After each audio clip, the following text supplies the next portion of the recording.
This happened to me, that the will was stolen from me, and then he distributes the money, allegedly, to all these other people. I have to tell you, Evelyn Goldberg loathed Sandra Stevens.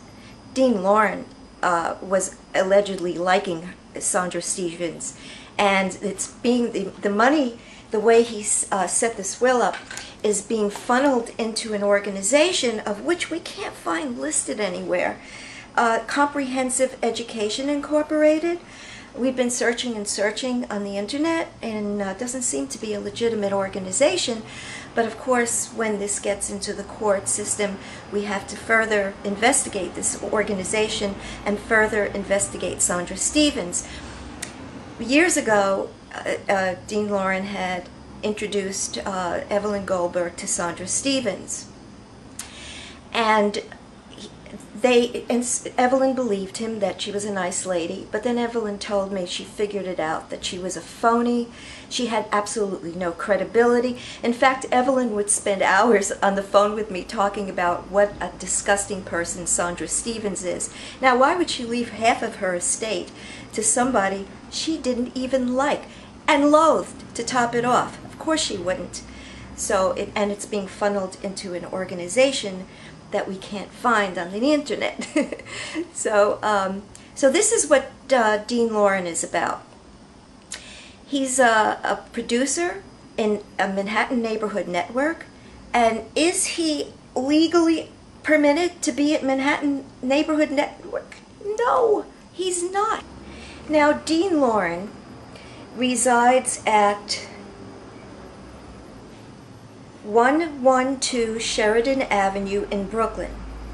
The zip code there is 11208. In order to be a producer of Manhattan Neighborhood Network, it's imperative you are a legal, lawful resident of Manhattan. Dean Loren is not a resident of Manhattan. And the executives at Manhattan Neighborhood Network aren't doing anything about it. They're violating the contract. So if there's any executives from Time Warner out there who want more information on this case, you really need to look into it, because that means he's using the money illegally. He's a fraud, a liar. He's given an address claiming that this is where he resides, which is 413 Grand Street, zip code 10002. That address belongs to a Norma Ramirez, and the phone attached to that address belongs to Norma Ramirez, not Dean Loren. Yet the executives of Manhattan Neighborhood Network have permitted this person to use the funding that's supposed to be for Manhattan residents only. They're allowing a Brooklyn resident to use it. And they know all about this because I did bring this to their attention.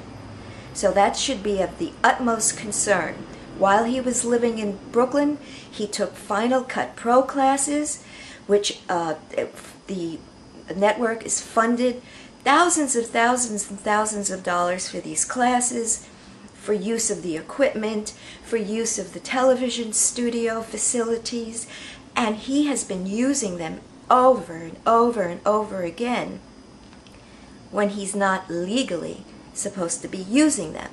So the same fraud person, and of course he's very careful with the surrogates court, he's using this fake Grand Street address as though it's where he lives, but no, it's not. And Evelyn Goldberg was, she was very ill, very, very, very ill mentally. And I have to show you some photos. This is Evelyn's apartment. This is her living room.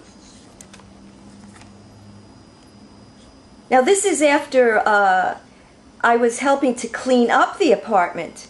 This is how it looked. It's actually in better shape now than, I mean, at this particular time when I'm taking these photographs. Look at this. Look at this. There was no place for her to sleep except on newspapers. My friend was living in mold fungi. Dean Loren made her sign a living will, so he would be the only one permitted to speak to the doctor. He never told the doctor about the condition of Evelyn's apartment. And I believe that's what killed her. I believe the condition of this apartment is what killed my friend. I believe this because I became very ill and didn't get better until after I was in the hospital for 3 days, taking antibiotics intravenously. My little dog got sick in this apartment. My little dog got a bacterial eye infection from being in the apartment only 3 hours. So he concealed that evidence. I also believe he should be on some kind of homicide charges for concealing that to the doctors. Now let me tell you something else. After she died, I called up Dean Loren and I said, please, because he was the only one given the authority to be in the living will, to have the authority to make arrangements to do anything. I said, please, have Evelyn cremated. I have a feeling, I could be wrong, but I have a feeling it's the apartment that killed her and that they were treating her for the wrong thing. After I hung up the phone, the same day my friend dies, just a couple of hours later, he had her cremated. He had my friend cremated. Evelyn cremated.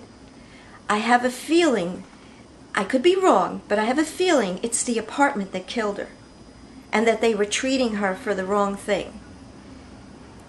After I hung up the phone, the same day my friend dies, just a couple of hours later, he had her cremated.